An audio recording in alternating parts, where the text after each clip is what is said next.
नमस्कार। एक बार फिर मैं प्रस्तुत हूँ एक नया वीडियो लेकर। और आज मेरे जो वीडियो का टॉपिक है वो है कि दुर्गा सप्तशती के पाठ में हमें कुछ ऐसी गलतियाँ हैं जो बिल्कुल नहीं करनी चाहिए। और मैंने देखा है कि आम तौर पर यही गलतियाँ दुर्गा सप्तशती के पाठ के दौरान की जाती हैं। दुर्गा सप्तशती पाठ एक ऐसा पाठ है जो अमोघ फलदायी है और सद्य फलदायी है। सद्य फलदायी का मतलब होता है कि ये इंस्टेंट इफ़ेक्ट देने वाला है, तुरंत फल देने वाला है। अगर हम विधि पूर्वक दुर्गा सप्तशती का पाठ करेंगे तो ये हमको पॉजिटिव रूप में अच्छे फल देगा। लेकिन अगर हम नियमों की अवहेलना करेंगे, नियमों की पालना नहीं करेंगे, मनमाने ढंग से दुर्गा सप्तशती का पाठ करेंगे तो हमें लाभ के स्थान पर हानि भी मिल सकती है। लाभ तो बिल्कुल नहीं मिलेगा। और जब हमको लाभ नहीं मिलता है तो हम मंत्रों को, स्तोत्रों को, कवच को, इनको कोसते हैं कि साहब कहा जाता है कि इनका जो फल है वो अमोघ होता है और हमको तो इतने वर्ष हो गए करते हुए, हमें कोई फल ही नहीं मिल रहा है।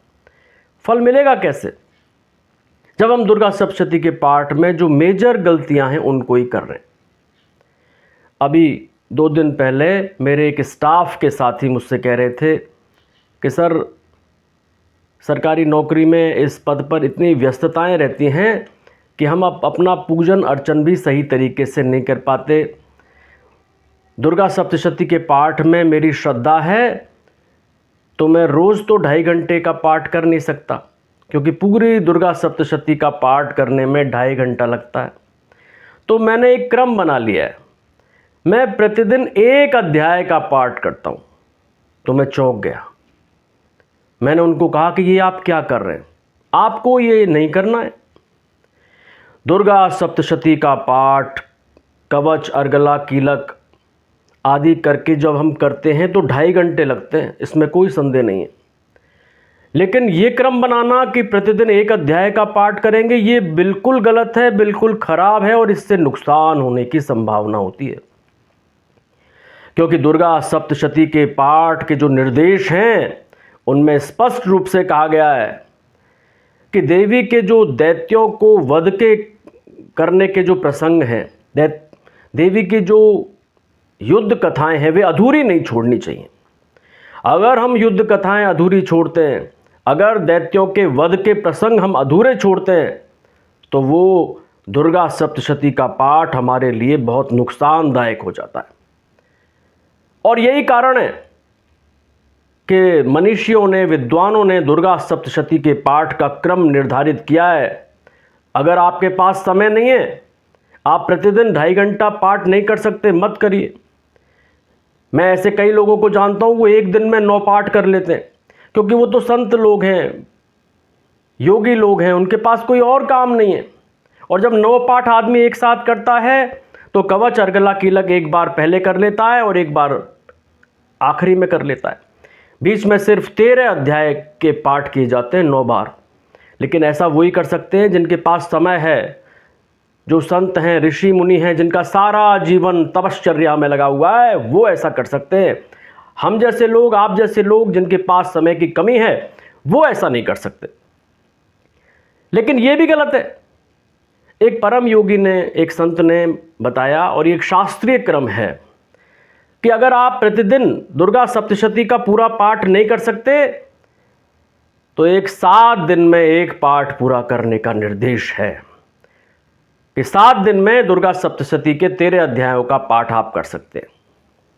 वो पाठ इस तरह कर सकते हैं कि पहले दिन आप सिर्फ पहले अध्याय का पाठ करेंगे, दूसरे दिन आपको दूसरे और तीसरे अध्याय का पाठ करना है, तीसरे दिन आपको चौथे अध्याय का पाठ करना है, चौथे दिन आपको 5वें, 6ठे, 7वें, 8वें अध्याय का पाठ करना है, 5वें दिन आपको 9, 10 अध्याय का पाठ करना है, 6ठे दिन आपको 11वें अध्याय का पाठ करना है और 7वें दिन 12वें और 13वें अध्याय का पाठ करना है।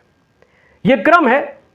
और इस क्रम में इस नियम का उल्लंघन नहीं होता, देवी की जो कथा के प्रसंग हैं वे अधूरे नहीं रहते। अगर आप एक साथ 2.5 घंटे पाठ नहीं कर सकते प्रतिदिन, तो आप इसे जीवन का अंग बना लें। एक बहुत बड़े योगी ने कई लोगों को इस तरह का उपदेश दिया कि आप जो भी पूजन करते हैं करते रहिए, जो भी मंत्र करते हैं करते रहिए, जो भी पाठ करते हैं करते रहिए, जो भी स्तोत्र करते हैं करते रहिए, जो भी कवच करते हैं करते रहिए, लेकिन ये क्रम बना लीजिए देवी की कृपा पाने के लिए कि 7 दिन में एक पाठ करने का ये जो क्रम निर्धारित है, उस क्रम के अनुसार प्रतिदिन निर्धारित अध्यायों का पाठ करें। और बहुत से लोग तो केवल दुर्गा सप्तशती का अध्याय जो है 13, इनको ही प्रधान मानते हैं। उनका कहना है कि कवच, अर्गला, कीलक वगैरह तो बाद में जोड़े गए हैं और जितना आप देवी के लिए कर लो उतना कम है।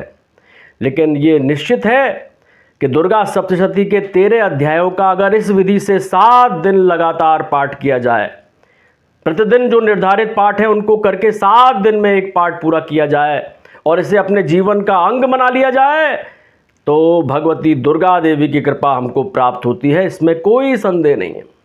और यहाँ मैं फिर क्लियर कर दूँ, हालांकि मैं संस्कृत भाषा का एक विद्यार्थी हूँ, संस्कृत भाषा को थोड़ा बहुत जानता हूँ, संस्कृत में ही मैं कहता हूँ सभी मंत्रों को, स्तोत्रों को, कवचों को करना चाहिए। लेकिन अगर आप संस्कृत नहीं जानते हैं, नो मैटर, आप हिंदी में करिए, लेकिन ये जो नियम है इस नियम की पालना करिए। जिस दिन के लिए जितने अध्याय निर्धारित हैं उतने अध्यायों का पाठ कीजिए और पाठ के अंत में अध्याय, इति ऐसे शब्दों का इस्तेमाल नहीं करें। दुर्गा सप्तशती की बहुत सारी किताबें हैं, लेकिन मेरा ये पर्सनली सुझाव है कि गीता प्रेस गोरखपुर की जो किताब आती है दुर्गा सप्तशती की, वो पूरी तरह से सही है और उसी में ये क्रम भी लिखा हुआ है। शुरुआत में आप देखेंगे पाठ क्रम में जो मैंने क्रम बताया है वो वहाँ पे भी उल्लेखित है। आप इस नियम की पालना कीजिए और प्रतिदिन 10-15 मिनट देवी महादेवी दुर्गा को अपना समय देकर अपने जीवन का उत्थान करिए। यही मेरी आपके लिए शुभकामनाएं हैं। Thank you very much.